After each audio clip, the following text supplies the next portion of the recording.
Once you come into this room, you're experiencing a religious act because we're dealing with spirituality on some level and we're dealing with it together.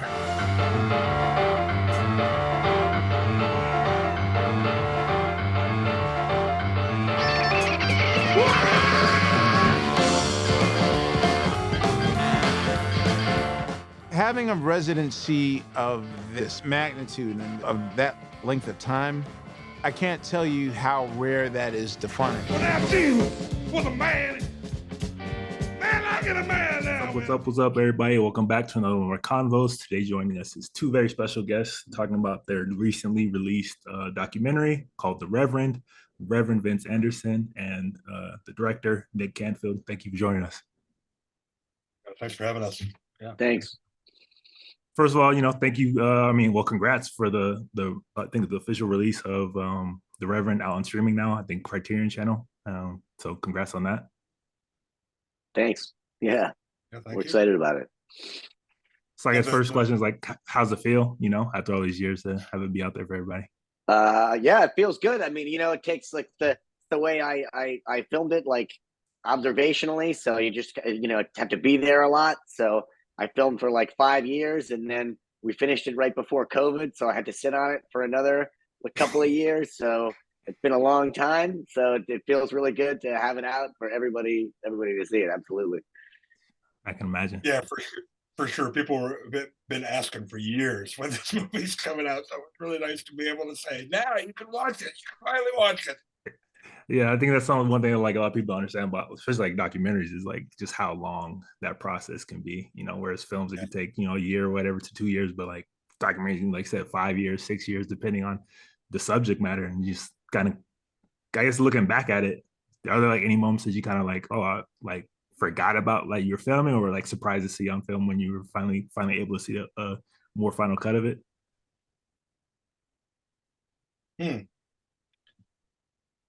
That's pretty interesting. Unfortunately, it was a really dramatic time in my life, so I remember all of it. So there wasn't any surprises there for me necessarily. Yeah. Okay. Well, I don't know. We found a little bit of like old archival material that maybe you didn't expect us to find. That interview, that like public access television interview, that was a deep cut. Oh yeah, maybe I hadn't. I don't know if I'd ever seen that. Yeah. Yeah, there are definitely some throwbacks. I guess starting with you, Reverend, is I guess how you like it? They kind of touched on the documentary, but like, how'd you really kind of get your start, and like, where'd you grow up, and what kind of like set you on this path that you started on in the documentary? Yeah, sure. Well, I was born in Fresno, California. Okay. Which Bulldogs. Bulldogs, yeah, you know it. Yeah. All right, and and I took my first job as a music director at a church when I was 12, a little startup church in Fresno, and then this kind of music and Jesus, music and religion, really for the and me making sense of what both of those things meant for me have led me to this moment and led me to this film and to it's doing that's what I do, so. Man, I did see that you made your way to New Orleans, and I think that's kind of really when you started kind of getting into music and whatnot. Well, I spent some time in New Orleans, but I made my way to New York. Okay. And New York was really the city that I went to seminary here. And 30 years ago now, went to seminary at Union Theological, but it was New York that like rebirthed the musician in me. Because it was just happening everywhere you looked. There was music in this city, and so I couldn't say no to it.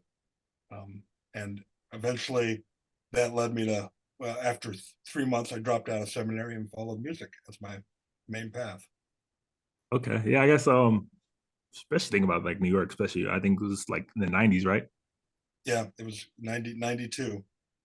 So I mean, what was kind of like the scene back then? Obviously, this was before like the internet and social media and all these things, and like, so like, what was like that music scene and just that environment that you like kind of really that really got you going?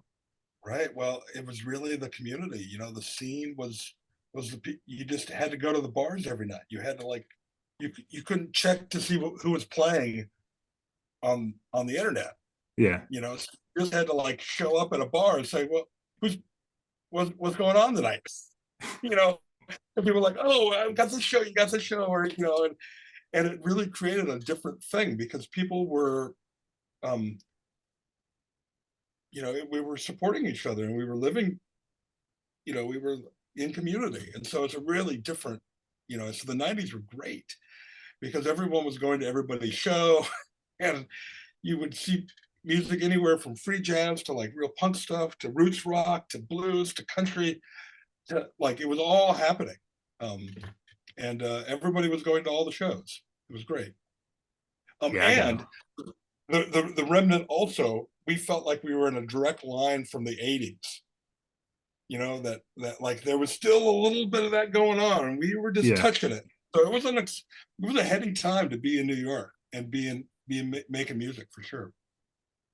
Yeah, I can only imagine, especially, you know, during that time period, like you said before, the internet and everything like that. I guess, do you think it would have ever been possible for you like to be on this path if you found yourself maybe in like in a different city or a different location? That's a good question. I mean, as in the movie, New York City is a character in the movie and a character in my life. And I can't imagine that what I would be doing could happen in any other city. You know, partly for the diversity of the city, Mm-hmm. partly for the economics of the city, and just the amount of people that are here. You know, like everybody's got a story, and I got one too. So, you know, so I'll tell my story, you tell your stories, and I think New York is a storytelling city, and we couldn't have that in a lot of other places. Yeah, I think that's one thing about like the doc that like I really loved about it is that it did kind of capture that feeling, you know, that kind of nostalgic love that a lot of people have for music, especially like in the olden days where you can just go to any bar and see somebody playing. You never knew it was going to be in there. And it like really captured that essence of like being kind of like in the scene of music and especially like during the heyday of stuff like that, I guess.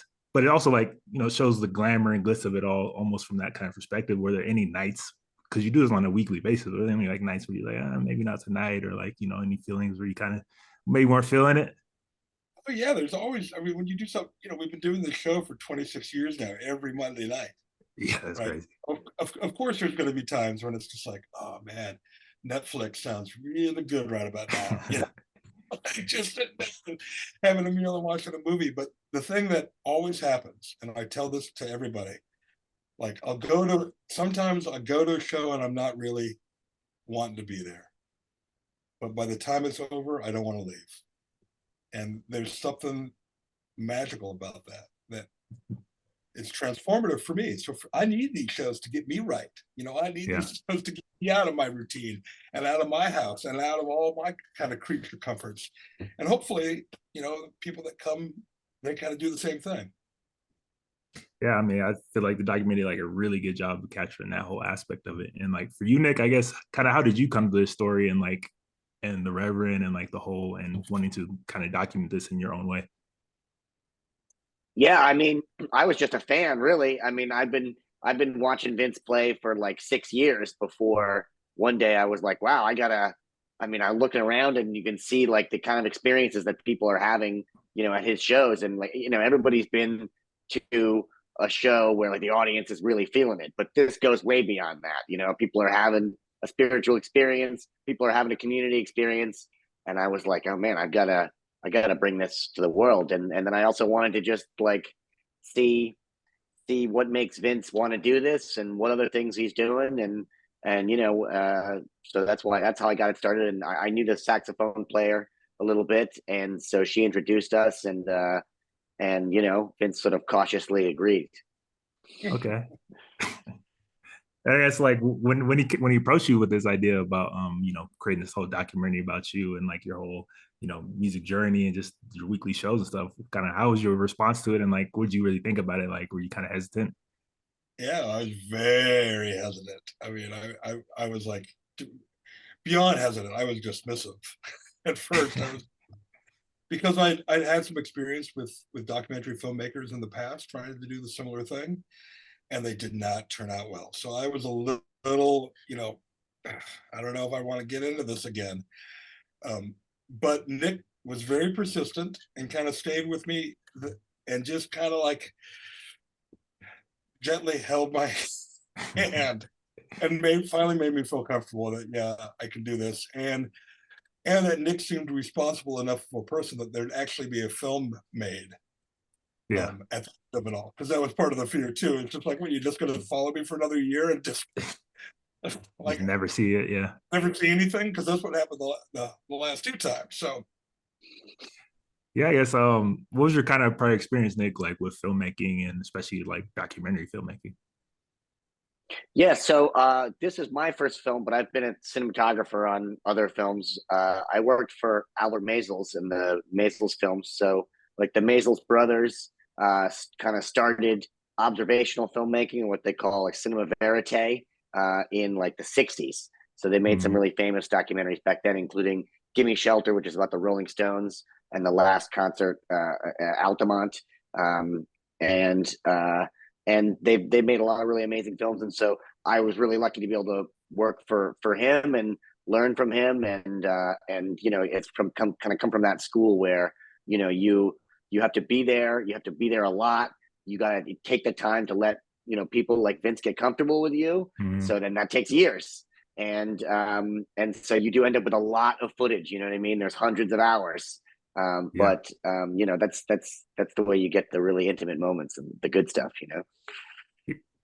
Yeah, like I was gonna say, like, I mean, especially with filmmaking and even especially like documentary filmmaking, it's hard to kind of sometimes find the story and the voice for like how you want the actual final thing to be. Like, I guess how long did it take you, and what was the moment where you're like, okay, now I have my voice, now I have the story of this is how it should be, and this is how I can like present this.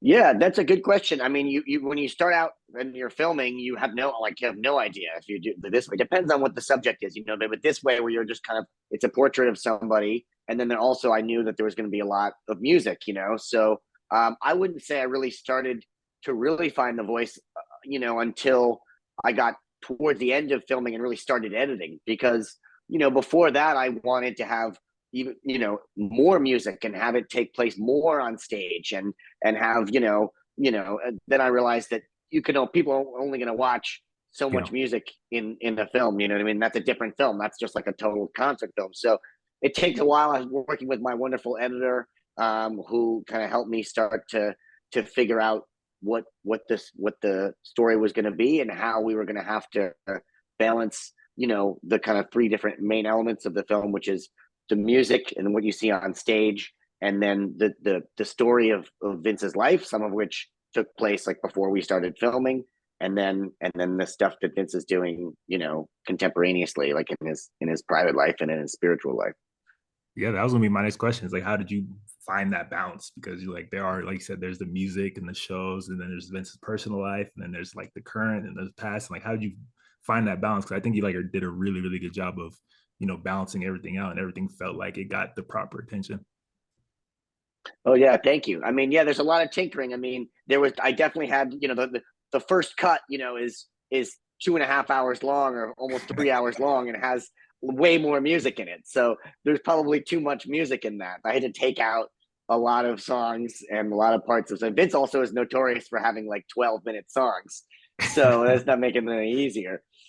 And yeah, so like, finding, and it's finding that like emotional balance too, because there's some emotionally heavy moments in the film, and there's some songs that really uplift you, and Vince is going through various things in his life that the film has to kind of figure out. So yeah, finding how to kind of go back and forth between the world of Vince's show and being outside of that space took a little bit of trial and error for sure. Okay. And like, Vince, did you have like kind of input and say, like, did you get to see cuts and like processes along the way and like how you wanted to see it, or did you kind of just wait till the final product? Yeah, none at all. We really kept it like that. I'm not a producer on the film, so there's a history of like somebody getting involved in the documentaries, and those documentaries are not very good. So yeah, the way for the story to be told, I had to get out of my own way, and I had to get out of Nick's way. and just let the story be told. So I knew that I had to trust him. I mean, it was hard at times because a lot, 2 years, like, or it was maybe 4 years into filming. I'm like, we're waiting for an ending. What are we? What are we doing? Are you waiting for me to have a massive heart attack, financial ruin?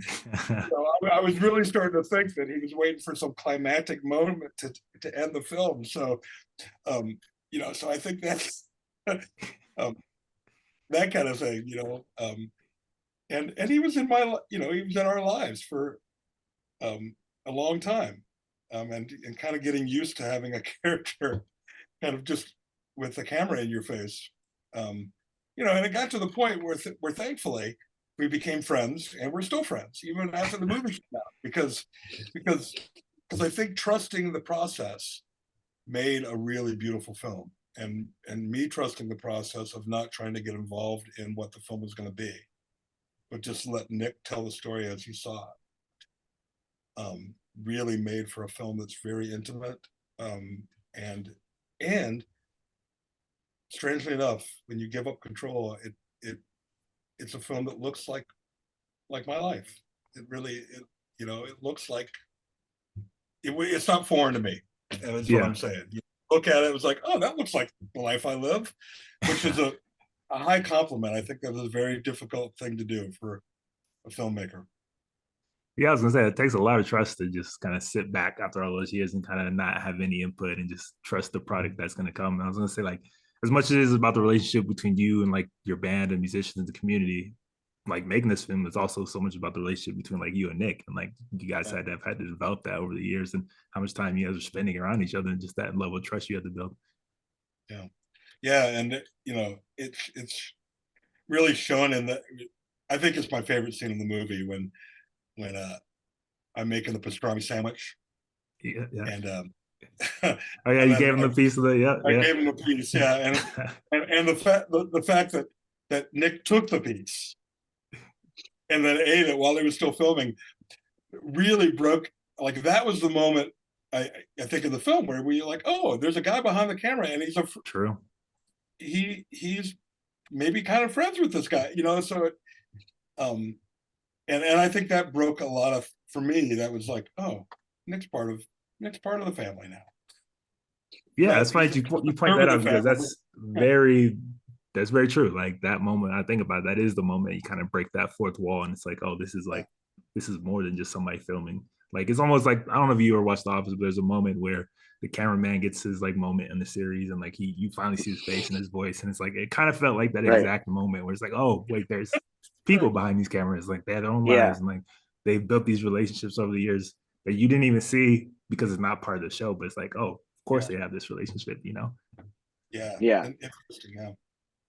Yeah, that's one of my favorite moments too. And like breaking the fourth wall and doing that kind of stuff is not normally what I like to try to do. You know what I mean? And yet, like, it was just a perfect moment where I felt. I mean, I wanted that pastrami bad. It smelled good. You know what I mean? But I had to take it, but I just did it without saying anything. And I knew we wanted to put that in the film. I didn't have any hesitation about it. So it breaks that fourth wall, but then you just.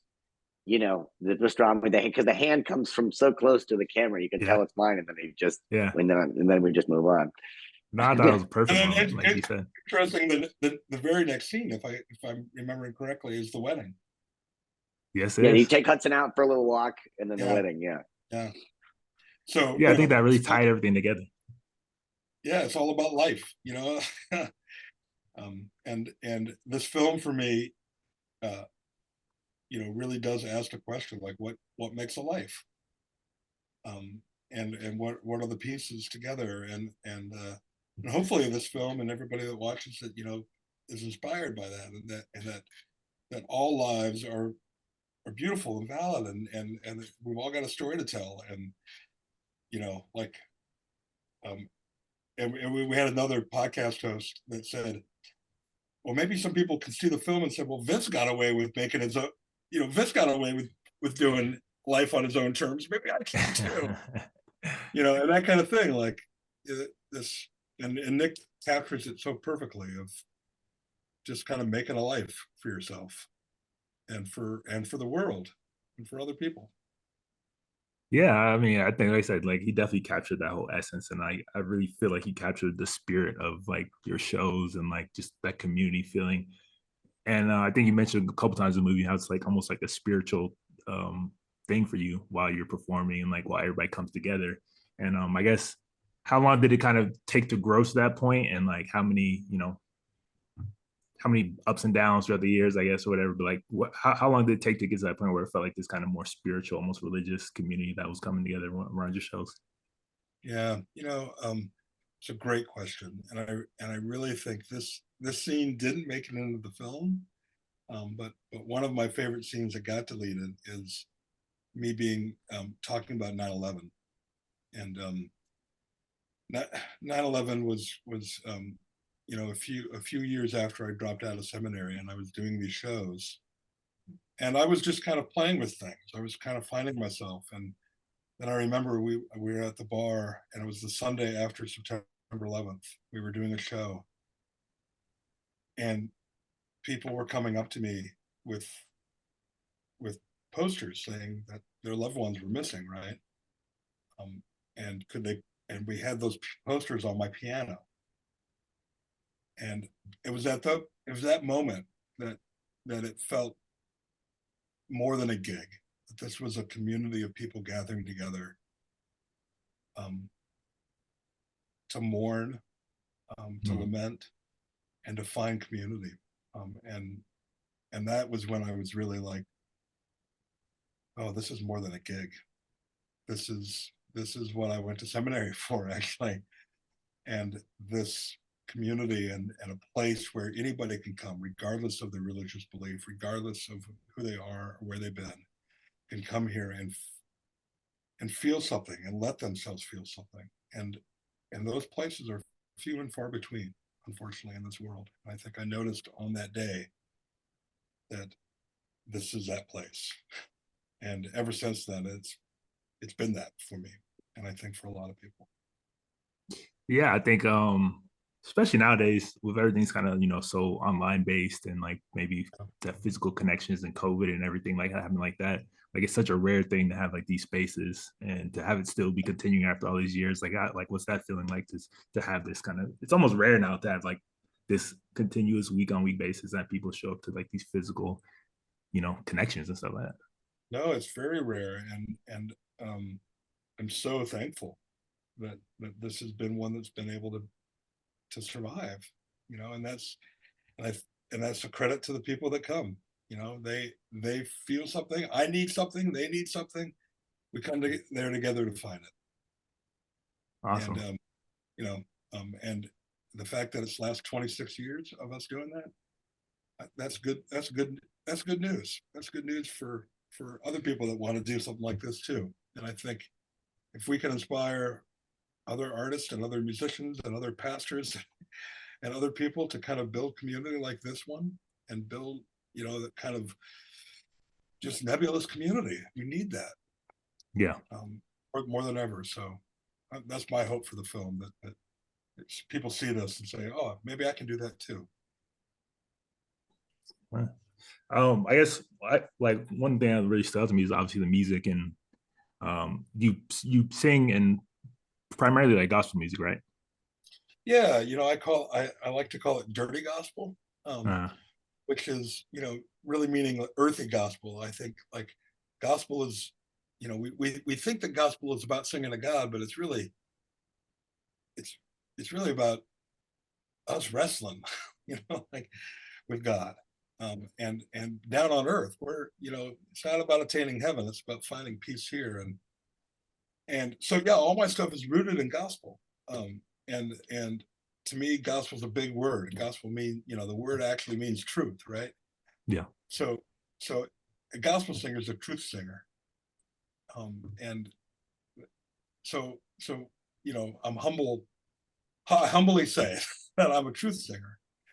And that's really what gospel singing is. And so with that definition of it, I can sing truth songs. I can sing a song about God. I can sing a song about love. I can sing a song about breaking up, which I think is the most gospel of songs, because it Yeah. doesn't doesn't get much truer than a breakup song, right? So, but I can I also mean, sing blues comes from gospel, so yeah. yeah, sing songs of liberation and sing songs of freedom and sing, that's where it's at, and keep singing those songs. I guess, I mean, for me, like I have a family that's like from deep South Alabama. So like growing up in Southern Baptist church and really felt like that kind of energy and like Southern Baptist revival. Like Yeah. growing up in Fresno, is that like something that you grew up with, like that whole Yeah, a little, gospel singing, gospel music? And a little bit. Fresno has more in common with Oklahoma than okay, it does with yeah, sure, California. yeah, So yeah. it does have this kind of Southern thing to it. And so that stuff was around, and I was you know, um, and I still am kind of a religious mutt, right? So I like hanging out at churches. So I would go to a variety of churches and see what how they were doing it. So I've saw everything from speaking in tongues to snake handling Oh to yeah, good old Baptist stuff to like country western church to everything in between, and then working in the church myself. I took my first church job when I was 12, and having that just like for me, I learned how to make church. I know how to make music in the church, and part of making music in the church is making sure that everybody in that church is singing. mm-hmm.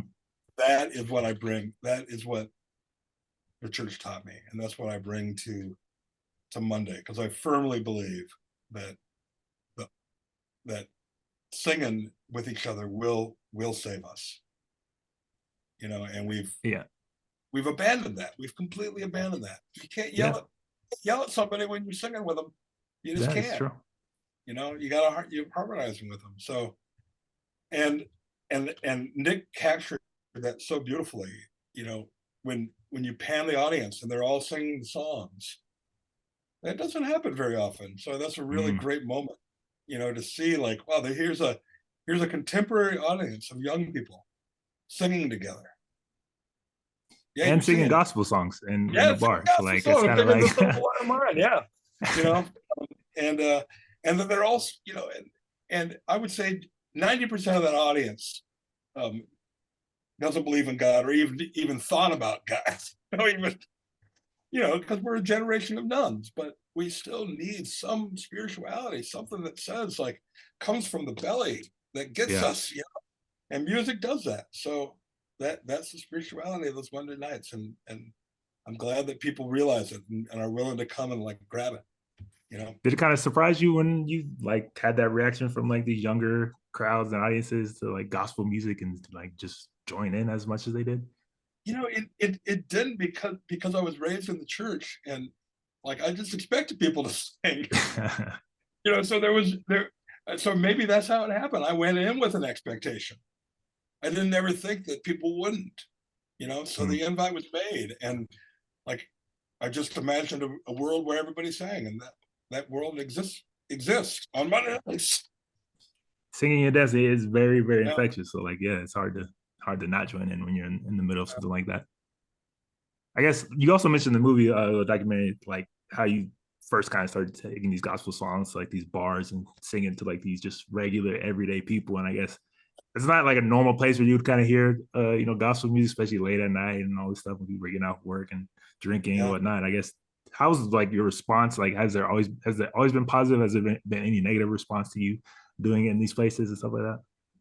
No, oddly enough, there's more negative response to me doing it in churches than it is. And I think I the humorous line of the movie where I say, well, it turns out the drunk people, they really like gospel music, and I think the reason is because it's a vulnerable space. When you're drunk, you're vulnerable, and you find this kind of like little part of your soul that is awakened, and there's some life, but there's also lament in gospel, and there's also just like, ooh, life is hard. So so it's just kind of like, God help me out here, those kind of gospel songs. And so to me it made perfect sense when people were just drinking their beers and crying in their drinks, that they'd be listening to gospel music, and that made perfect sense to me.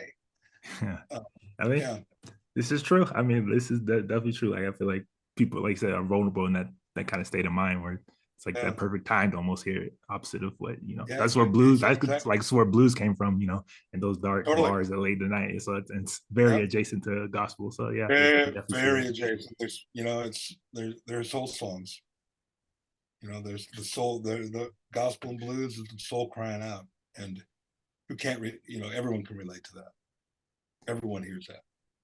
Yeah, no, I guess think the way you captured the music was beautiful, and I guess there was actually some surprise guests like Questlove and see some appearances from like TV on the radio. So I guess what's your relationship to Questlove, and like how did you get him to show up on this documentary and give his opinion?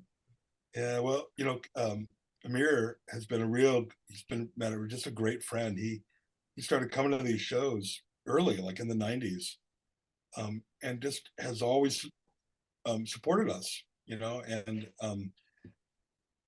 would always sit in and spread the good word. And he's the real deal. I mean, it's a guy with that kind of platform, just to come in and be a part of that. He wanted to be a part of that community, and it was Yeah. just an honor. And the fact that he agreed to be in the film, what an amazing, and I guess Nick, he interviewed for a while, right? Like you had him. Yeah, we went and shot it like in the backstage at the Tonight Show, like in the green room, basically in the Roots green room. And no, he was really nice about it. They were a couple of Roots coming in and out, trying to be like, hey, when are we? I thought we were gonna go like have dinner. What are we doing? But he stayed and gave us a lot. So it was great. Yeah, I mean that was awesome to see, because he is also such a big fan of the music and so entwined with music, and like even he's directing himself now. He did his own documentary recently, and like he's getting more Yeah, involved in that side of things. Yep. Summer Soul was a great film. Yeah. So I guess Nick, were you able to have any conversation with Questlove about like directing a film or anything like that? Because obviously that's a field that he's going into now. He was working on it then. He was just in the middle of working on Summer of Soul, and I Okay. had heard something about him working on it. So I mentioned it to him, and I was just, and he was like, yeah, like I've got a whole team, like we're on top of it, don't worry. Yeah, you were trying to give him some pointers there, Nick. Well, he was like, he's getting all kinds of archive stuff at Summer of Soul. Of course, they shot that in Harlem, and when the Maisels Documentary Center is in Harlem, there's a lot of people in there involved in some of the places where he ended up getting a lot of his archive material from the Schomburg Center and stuff. And so, I've heard of this footage and stuff like that before. So yeah, I don't know. Maybe I was trying to get involved because I was like, I want to see all this like uncut Sly and the Family Stone footage myself. He was like, all right. I mean, it was a great documentary. I can't lie. Summer Soul was a phenomenal documentary. I was surprised that he was able to produce Yeah. something that amazing. I guess so how's the response been from either one of you? Obviously to people finally getting their eyes on it and seeing the final product. It's been great. I mean, people have been asking for a while. We kind of did a bit of a traditional course with the movie where we had film festivals and then a theatrical release, and so people had to wait to watch the film like in most of the places where they're living. So we've had a lot of people asking us the whole time, when's it going to be out? And so yeah, it's been really great for people to be able to watch it in the UK. Vince has got fans in Northern Ireland who are watching it, and we're working on getting it. We got to get our Spanish language one up, so it'll be in Latin America because he's huge in Argentina for some reason. So it's been really great. It's been really great, and it's totally been fantastic to have it on the Criterion Channel too, because it's up there with a lot of some of the best music documentaries of all time. And this month there's a classic one about Fugazi is up there, and you seem to be right next to Fugazi all the time in whatever selection they're in. So we could do worse. So we're pretty happy about it. Yeah. Awesome. And you also got, I guess, no, go ahead. Yeah, no, I would say the response has been so positive, and also seeing people, like on Instagram setting up viewing parties for themselves. That's cool. Like they'll say like, "Hey, we should get together and have a little viewing party." Yeah, we're all in, So that makes me happy that people are getting together to watch the movie. Yeah, that's awesome. Because that's how you should see it. Like it's yeah. Yeah, there's been a lot of people who have seen Vince in person, over the years, and they're like, "Oh, I can't get back to Brooklyn to see him because I live in, in some across the country now." But like this does a good job of showing what it was like to actually be there. So that's one of the best compliments I think that we can get. It's definitely a crowd pleaser, and I also got the audience award at like the recent Doc NYC festival also last year. So I think it's definitely resonating with people. And like I said, from the music and just the way it's shot and just the whole energy of it, I could definitely see it being a crowd pleaser. You might need to start live streaming your weekly shows now. After this documentary. Yeah, well, people have been pushing me to do that. We'll see if I can do it right. I'll do it. Okay. I mean, yeah. Like I said, phenomenal documentary. I saw this last week, and it's finally out on Criterion Channel. Everybody should definitely go check it out. I think it's one of the most enjoyable music documentaries I've seen in a while, and I think overall just fantastic product of their so many years of work. Oh, thank you, Dario. I also, with the music note, I also wanted to say that the soundtrack is available and out now as well. With the single "Please Don't Give Up" featuring the Resistance Revival Chorus. And that's downloadable on all your platforms. So for people to go check that out too. And this is streaming on all platforms, just under the Reverend, or it's the Reverend Vince Anderson and the Love Choir. The soundtrack to the film, and then it's also on Bandcamp, and you can pre-order vinyl if that's your jam. All right, we'll definitely put up links to all that. You definitely go check it out. The music was great. Everything was, like I said, just amazing job from both of you guys. Thank you so much. Thanks a lot. Appreciate it. And I guess one last question I wanted to ask is like anything in the future, Nick, that you plan on, working on, or after all this years on this documentary, and anything in the future for you, Reverend Vince?